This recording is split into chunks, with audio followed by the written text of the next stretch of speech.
In a man's world, she's too shrewd, too bold, too much. Listen, sister, this dame knows how to love and she knows how to live. Today's dollop of disaster is Rain, starring Joan Crawford. Brought to you by our discerning wenches, Nina Berry, Cynthia Levin, Brenda Pontiff, and Beth Szymkowski. Disaster to the Wench.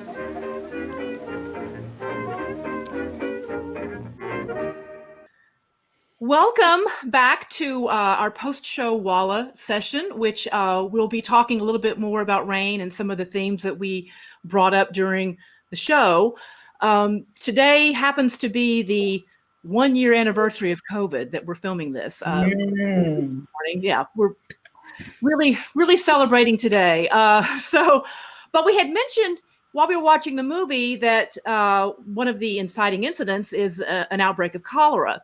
So we talked about a little bit about cholera on the show, and we weren't sure exactly how it was spread. It is a lot like typhoid. It's spread through, unsanitary conditions, and I won't get into details, but it's really gross. But it does wash your hands. Yeah, wash your hands and cook your food thoroughly. Yeah. Right, because undercooked shellfish is a problem. So so in that sense, it's like COVID in that and wear a mask anyway. That's what I say. But there have been 7 cholera pandemics in the last 200 years. The first one, the famous one, was in 1817, and the most recent was in Indonesia in 1961. So, wow. So pandemics are a thing. Who knew? But we really wanted to have these post-show sessions to talk more about the theme, not interrupt the movie, but actually, if this weren't a pandemic, we could probably go out for a drink after a movie and actually talk about it. So this is that portion of the show. And we really wanted to talk a little bit more about our opinions on Sadie's motivation. We know Davidson is a hypocrite. Was Sadie playing him? Was she really saved? What was Somerset mom trying to say? So we kind of wanted to go in a little bit deeper into that. And Cynthia had some interesting observations during the film, and I wanted to start with you on your take on what was happening in Sadie's head. Yeah, it's interesting. I watched it again. Now it's the 4th time, I think, that I've watched it. And when I'm watching it this time, and, I was sort of being funny when we were watching it, and she's popped up in the window as if she was sort of anticipating his, coming, which of course she was, and using her, I don't know, I feel like it might have been more about her vulnerability, that she really was vulnerable at that time, and she was connecting with him, and she was, needing, she's alone right now. Right. And he's he's her light. He's her guidepost, and it really struck me after watching it again the last time. And that I do believe that she was not manipulative necessarily, but that she was really kind of trusting him. Mm-hmm. And then, he's pulling all this stuff, like, you're beautiful. I mean, how many times have we been manipulated? I get manipulated by women in the same way. You're the best friend I've ever had. You're my only friend, whatever. The next thing you know, you're moving them. You know what I mean? So, so we get manipulated. And I think she truly, had succumb to him in a way of her knowing that because she, like we were saying, she didn't have the answers. She felt like he had the answers. She felt like, what she had done wrong. Obviously she had gone wrong, and somebody must know something, and he was the one. And so I do believe that that's where she was at when that happened. And that I do believe that he did go in, and that he did rape her. And that was the intention of the director. That she didn't manipulate in any way, or sort of like, she wasn't like sort of half in charge, half not in charge. I believe that she was not in charge. I do believe that he raped her, and she was really hoping that this was a change for her. And so, and it shows in the line in the end when she was saying something like, I thought I was the fool, or, I don't remember if anybody remembers the line. But the joke's on me or something like that. Yeah, I always thought it was on me, right? Yeah. It was on both of us or something like that. And so, and you saw her rage as well. And, and it was just like a big, big fuck you basically, at the end. And so, that was my, it's interesting because, and reason I wanted to talk about this was because, I as an acting teacher and a director, everything is for a reason. Everything happens for a reason. There's your objectives, like what your ideal world is of what you really want, and then what is your circumstances, right now that you're, and so, and I think that she was in. I'm gonna remove that. I'm just saying that's why I thought it was something different before. That's why I thought, what, there's a reason why she was there. There was a reason why she was anticipating him. But I really do think it was like almost like a puppy when the person comes home. I keep referring to her as a puppy, as a dog, but in a sense, that's where she's at. That she's not in control, she's not in charge, and other people know better, and that's how she's lived her life. Right. So and that's all. Yeah. So that's trade. Yeah. I think it's very interesting. I just recently went back on the same issue as like what exactly was happening at the end, because it was very disturbing. And every time I've watched it, I've had different takes on it. And I went back and looked at the original short story, and in it, she is much more clearly the puppy to him. They talk about, instead of her being like, it's almost like she stops bathing. She gets very nervous if he's not in the room with her. It's much more like a cult kind of relationship with him, that she needs him around, or she feels very unhappy and very insecure, to the point that they talk about how she smells bad and she looks bad and she hasn't washed her hair in a really long time. And she is like completely dependent on him. So I think that what you're saying kind of fits with what the short story was, although I'm not entirely sure that that's what happened, that was what the director wanted.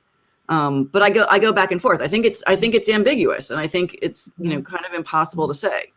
Yeah, I agree that it's ambiguous. I mean, my first gut feeling when I first saw the movie was in line with what you're saying, Cynthia, and that I felt like he forced her, and that she was in no position to say no, really, with him, given their relationship.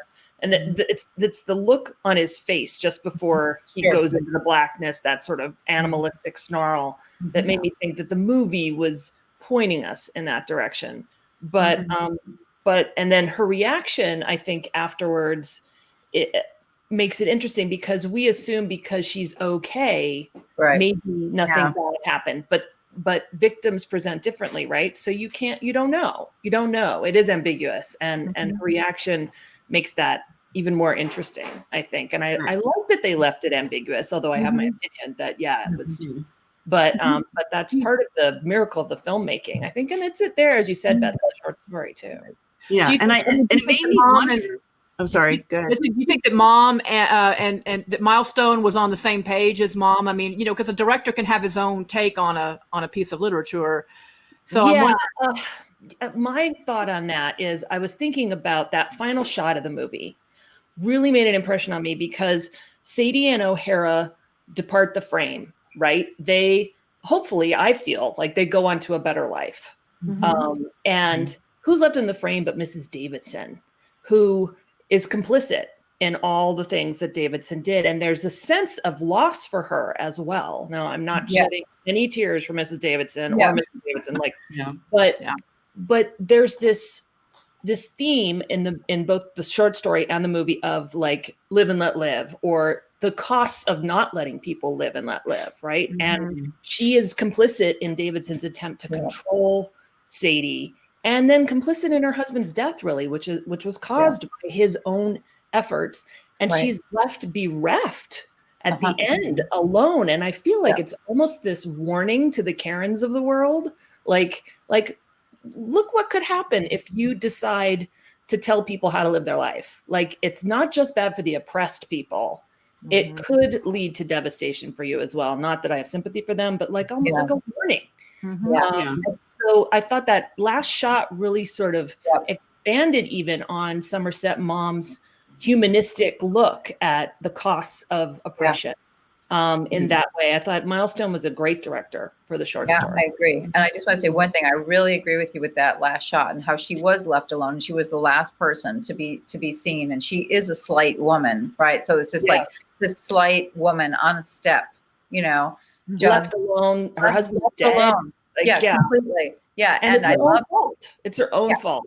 Well, and she knows that, I think. Yeah. Yeah. And she said, I'm sorry for you. And I'm sorry for him. And she said, and I'm sorry. And she said, well, I think I'm sorry for everybody, which is meaning that she understands, she has compassion for everyone. Yeah. Yeah. And I think Somerset Mom and Milestone have compassion for everyone too, even for Davidson and Mrs. Davidson, as horrible as they genuinely are. And we all find them despicable and don't act like them people, but it's a real humanistic movie in that everyone in it is human, including her. Yeah. But I want to say one thing in terms of what we were just talking about, but in terms of the rape, which is there's no doubt in terms of the director, the way it was directed was to say that he went in to rape her because of everything that happened. It's very intentional. It's very specific. And so you have to take that. They only have one moment to do it. What did they do? Right. They turned him into an animal. Right. And this animal went in and then she came out as, and she said those two words, beautiful, radiant, beautiful. Yeah, she said, I'm radiant, beautiful. Yeah, radiant, beautiful. And it was like, and you're all pigs. So we've got to take those words and know that that's exactly what happened. And that's exactly how she views it. And we're back to one. But okay, this is what I want to say is that she this is why it happened though, is that she finally trusted. She kindly went, you know what? Okay, maybe I'm bad. Maybe there's a way, maybe there's a better way. And maybe there are good people and maybe you are trying to help me.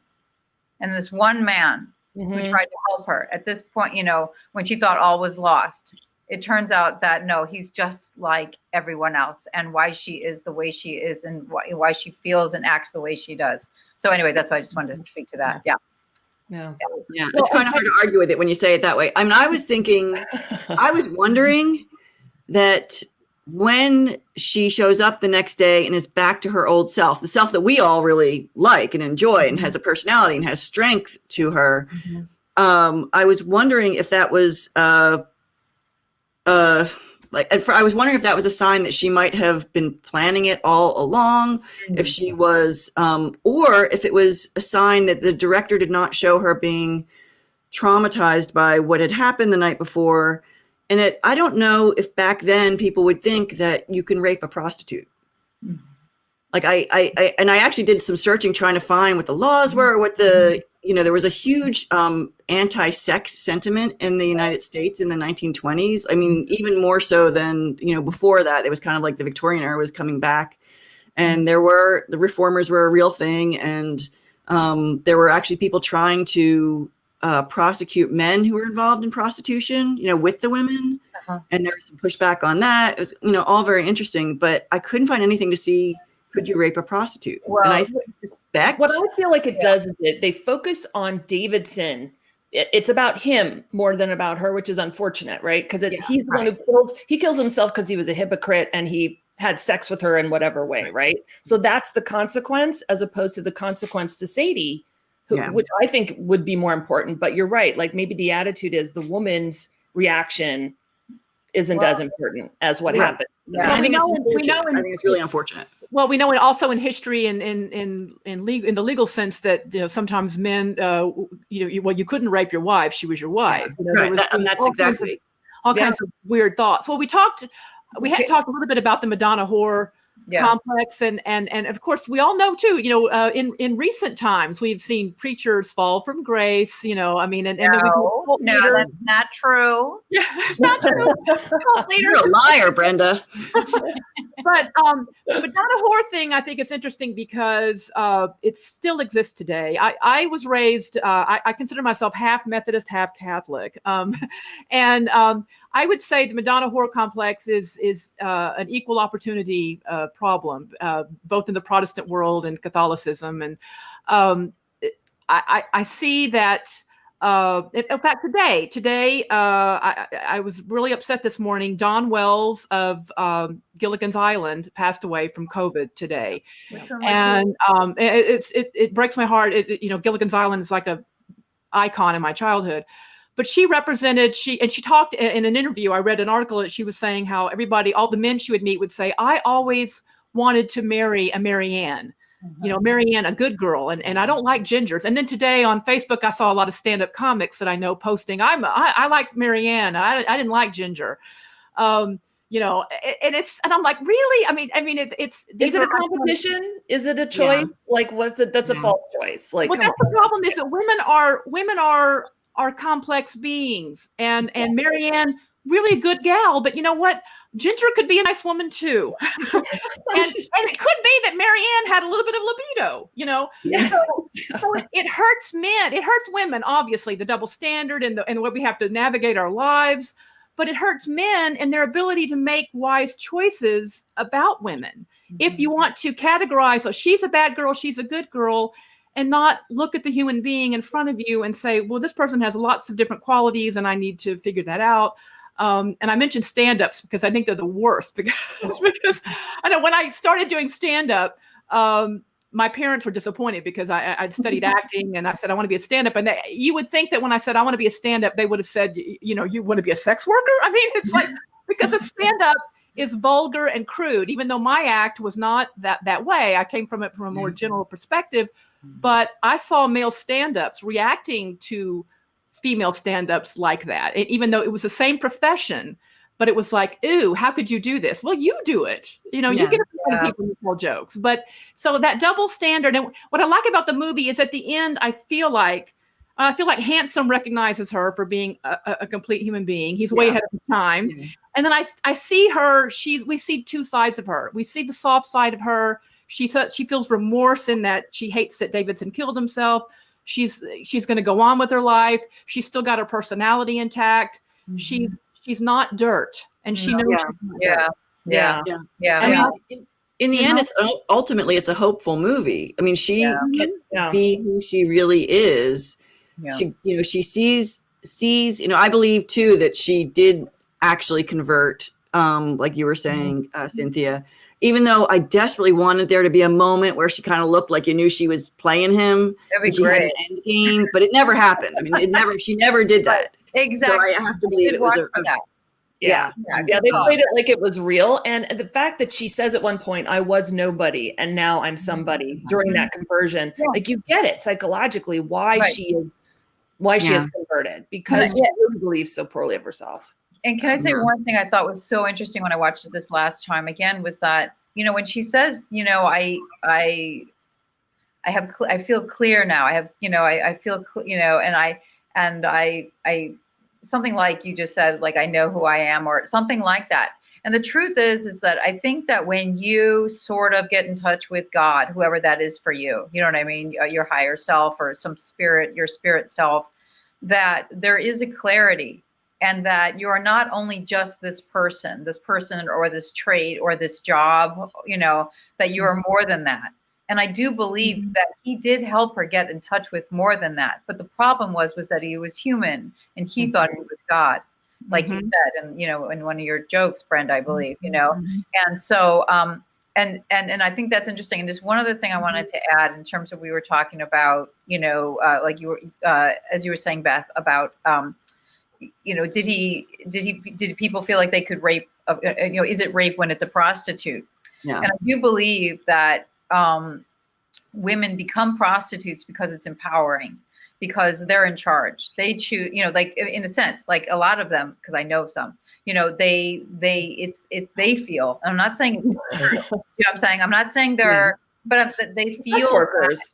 They feel like it's an empowering thing because they get to say what, when, and they feel like they're in charge. I'm not going to say that they really are, but it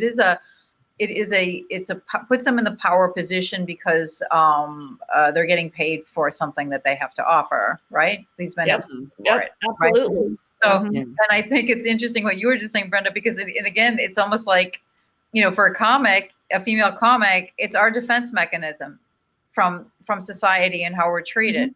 Mhm. And for prostitutes, it's a defense mechanism from society and how they're treated, you know. So it's not much different. We're doing it differently. We feel empowered. We're right, Brenda. We feel empowered, but we're all but reacting are to the patriarchy. Like the patriarchy, we got to deal with it somehow, right? Right. Yeah. Right. Yeah. And it's true for men too, though. They feel empowered by it. Usually it's the ones who've been bullied become comics, people the most fucked up. Absolutely. I'm sorry, I may put my hand down, but you know what I mean? They become the comics because it is a survival mechanism. Right. Anyway, yeah.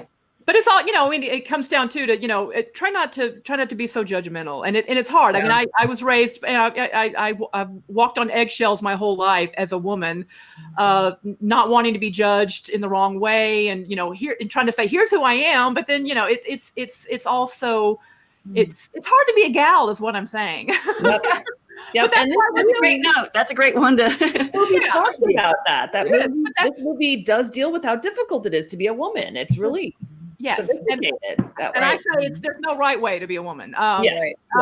So that's what we hope to examine in the show, and we have 2 more movies coming up where we will examine these women. The next one is The Strange Love of Martha Ivers, and we hope our audience will tune in for that on our YouTube channel.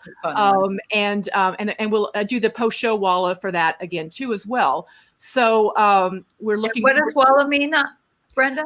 It's Walla. It's the post-production chatter that's put into a film production. So that's what we're doing.